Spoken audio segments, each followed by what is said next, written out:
রায়গঞ্জের ফলাফল তো বেরিয়ে গেছিল, বাগদার ফলাফলও বেরিয়ে গেল। বাগদায় 13 রাউন্ডের গণনা ছিল, আর 13 রাউন্ড শেষে 33,468 ভোটে মধুপর্ণা ঠাকুর তৃণমূল প্রার্থী জয়লাভ করেছেন। বাগদায় 13 রাউন্ড শেষে 33,468 ভোটে জয়ী তৃণমূল প্রার্থী মধুপর্ণা ঠাকুর। এবং আমরা দেখছিলাম যে একেবারে শুরু থেকে, যখনই কাউন্টিং শুরু হয়েছিল তখন থেকেই কিন্তু তৃণমূল প্রার্থী মধুপর্ণা একেবারে এগিয়ে ছিল।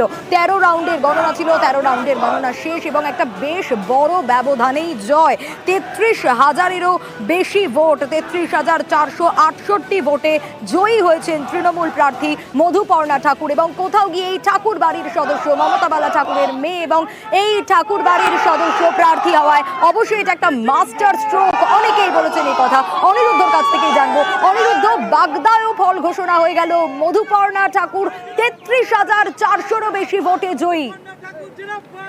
একদমই সোনিয়া, তোমাকে জানিয়ে রাখি যে বাগদার মানুষ বলা যেতে পারে মতুয়া বাড়ির সদস্য মধুপর্ণা ঠাকুরের উপরে ভরসা রাখলো।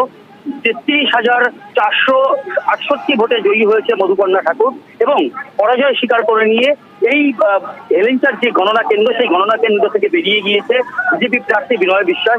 যদিও তিনি একটি অভিযোগ করেছেন যে সাধারণ মানুষ তাকে ভোট দিয়েছিলেন, ছাপ্পা দেওয়া হয়েছে, সেই কারণে তিনি জিততে পারেননি। তিনি একটি বক্তব্য দিয়েছেন। কিন্তু অন্যদিকে তৃণমূল কংগ্রেসের দাবি যে ভোটের দিন কোনো সাধারণ মানুষ এরকম ধরনের অভিযোগ করেনি এবং তৃণমূল কংগ্রেস যদি বাগদাতে ছাপ্পার উপরে ভিত্তি করে থাকতো তাহলে 1 লক্ষেরও বেশি ভোটে জিতত। সাধারণ মানুষের রায় দিয়েছে মমতা বন্দ্যোপাধ্যায়ের উন্নয়নের উপরে ভিত্তি করে বাগদার মানুষ মতুয়া গড়ের সদস্য বা মতুয়া বাড়ির সদস্য মধুপর্ণা ঠাকুরের উপরে ভরসা রেখেছে এবং সেই কারণেই মধুপর্ণা ঠাকুর 33,468 ভোটে ইতিমধ্যেই জয়ী হয়েছে।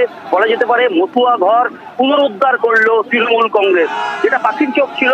কারণ 2016 সাল থেকে এই বাগদা বিধানসভা কেন্দ্রে এখনো পর্যন্ত, অর্থাৎ 2024 সালের লোকসভা নির্বাচন পর্যন্ত যতগুলো নির্বাচন হয়েছে, পঞ্চায়েত নির্বাচন বাদে লোকসভা নির্বাচন, বিধানসভা নির্বাচন, সব নির্বাচনে তৃণমূল কংগ্রেস হেরেছিল এবং সেই কারণে মধুপর্ণা ঠাকুরকে প্রার্থী করার পরে রাজ্যের কয়েকজন মন্ত্রীকে দায়িত্ব দেওয়া হয়েছিল বাগদা কেন্দ্রে।